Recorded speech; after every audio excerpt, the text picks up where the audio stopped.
Voilà. Rouvrons la parenthèse. Donc ces musiciens-là, imaginons, qu'ils arrivent de France, avec leur folklore, ils connaissent la musique, ils jouent de la vielle à roue, ils jouent, ils chantent, ils s'accompagnent, et ils tombent sur des Argentins qui font ça, et souvent très bien, voire Ouais, j'étais en train de me mieux dire que parfois, ça peut être le cas, par exemple avec tous les Basques qui sont allés bien sûr. en Argentine, il y a forcément des musiciens basques parmi Ah, les Basques, bien entendu, comme les autres, les Allemands, les Anglais, etc. exactement, mais, et c'est pas un mais, c'est une conjonction, mais c'est pas restrictif, Hmm.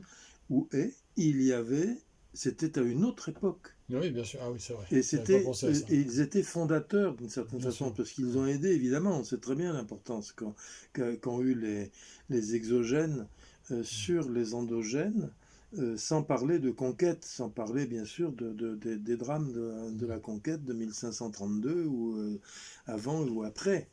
Bon, on va pas remonter aux Vikings Hmm. ou même à Solutré, mais Ou aux Atlantes.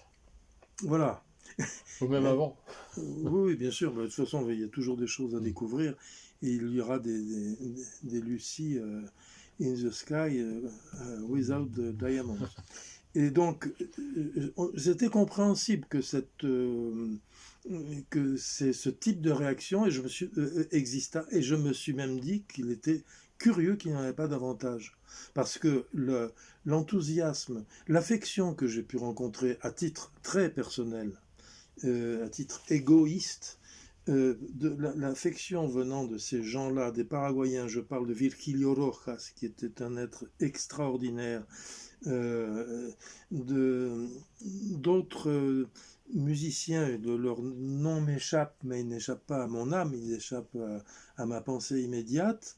Je les retrouverai, j'en ferai une liste et ça ne sera pas du Flaubert, enfin une parodie de Flaubert, simplement ça sera une réalité. Parce que je tiens à nommer tous ces gens-là qui ont accueilli d'autres personnes qui finalement, d'une certaine manière, non pas les spolier, mais leur piquer quelque chose. Alors je ne sais pas si on peut employer d'autres termes, je ne vais pas Bah, être trop violent si tu en, veux, mais en ce qui en concerne la réalité. musique, c'est en fait la démarche, je pense, des Français, de la tienne, de la mienne et de tous les Français qui avons vraiment intégré ce genre musical, ces genres musicaux, c'était plus de rendre un hommage euh, à la musique aux musiques d'Amérique latine, en essayant l'interpréter du mieux possible.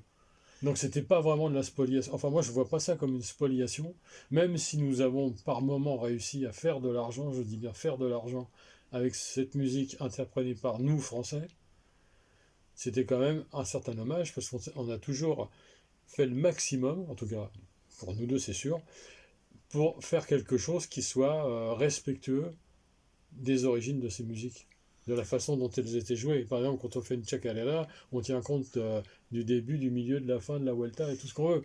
Et on ne fait pas ça n'importe comment. Pour ce qui me concerne, si. J'avoue Alors franchement là, que j'ai très souvent dérogé à la sacro-sainte structure, et du reste, ça fait partie pour moi des éléments, comment dire, à observer et sur lesquels on pourra revenir, on pourra discuter, mais bien c'est sûr. plus, là on tombera davantage dans l'aspect analytique, l'aspect peut-être un petit peu éventuellement casse-pied pour d'autres personnes qui n'ont pas envie d'entendre parler de, de, de la forme chacarera, la simple, la noble et la trunca qui ne se dansait pas. Et pour moi, ça m'importe bien sûr parce que c'est une structure qui bride. Donc à partir du moment, et on a vu des musiciens, il y a des musiciens, et j'en ai fait partie, je le confesse, par ignorance, euh, avant de devenir non pas un chantre de la chose, et puis surtout pas un aristarque comme j'en ai connu beaucoup, et j'en connais encore, il en subsiste.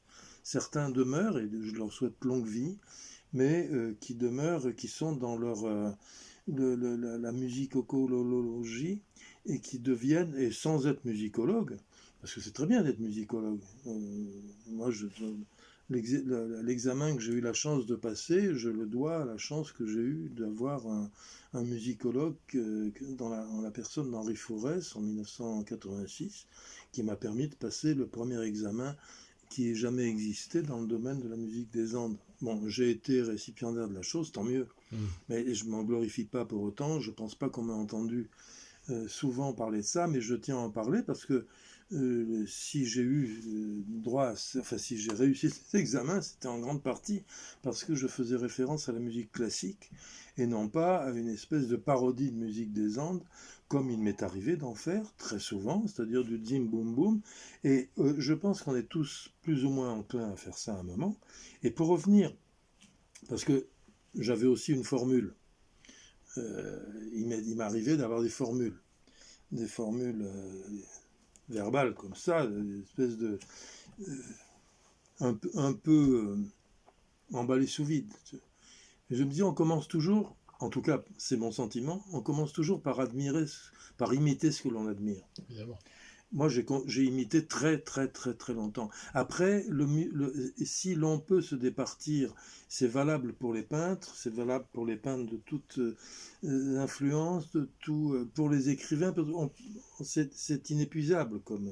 Mais on peut admirer Rembrandt sans pour autant toute sa vie faire du faux Rembrandt, en disant, bah, attends, mais ça c'est ah ben non, c'est pas... Donc... voilà. Pour revenir à Tchalai, justement, ce qui s'est passé, c'est que Ricardo avait trouvé ce disque, ce thème, Condor Pasa, sur le disque de Los Incaicos, qu'il va falloir absolument que je retrouve, un des 25 cm, autant qu'ils m'en souviennent, ils en ont fait 2, ils en ont peut-être fait davantage, mais bon, et dans lequel il y avait le Condor Pasa, qui venait d'où? Je ne sais pas, peut-être, puisqu'il y a eu des tas de versions. Dans l'Omia Robles, il y avait des versions au piano pour orchestre, des versions militaires. Tout. À la limite, peu me chaud, parce que c'est bien de trouver les origines, et c'est bien qu'il y en ait qui s'occupent de trouver l'étiologie des choses. C'est pas une maladie, mais souvent ça peut confiner à ça. Et après, voilà. Donc, pour revenir à ce disque d'Atchalai, il a été un des premiers aussi, voire le premier, à jouer la merveilleuse musique équatorienne, qui était très peu connue. Alors je ne sais pas à l'époque, parce que certains devaient la connaître, mais Ricardo était un défenseur de cette musique équatorienne qui ne ressemble en fait à aucune autre. Oui, c'est très particulier. Déjà, je vois qu'il y a 2 morceaux sur ce disque-là équatoriens. Voilà. Enfin, connotés comme équatoriens. Cachuliapi et un San Juanito. Bien sûr. Mais c'est vrai, je repense au Toro Barroso. Oui. À la Kena. C'est ça. C'est extraordinaire. Voilà, en tout cas, une belle découverte, comme je disais dans l'épisode précédent, ce disque, le tout premier du groupe Atchalai. Alors moi, j'aimerais bien qu'on revienne un peu au Tchakos, parce que tu m'as montré quelque chose là que je voudrais aussi montrer, mais j'ai d'abord regardé où on en est niveau temps. Ouais. Alors je voudrais vous montrer un truc qui est là-bas. Bon bah continue à discuter, je reviens. Ah ben non, qu'est-ce que tu veux que je raconte seul? Bah je sais pas. Je pourrais parler très lentement, par exemple. Parle très lentement, que ça va voilà, ça y est, c'est bon. Est parti chercher quelque chose que très probablement il a trouvé. Voilà, alors, puisque c'est comme ça, à tout de suite.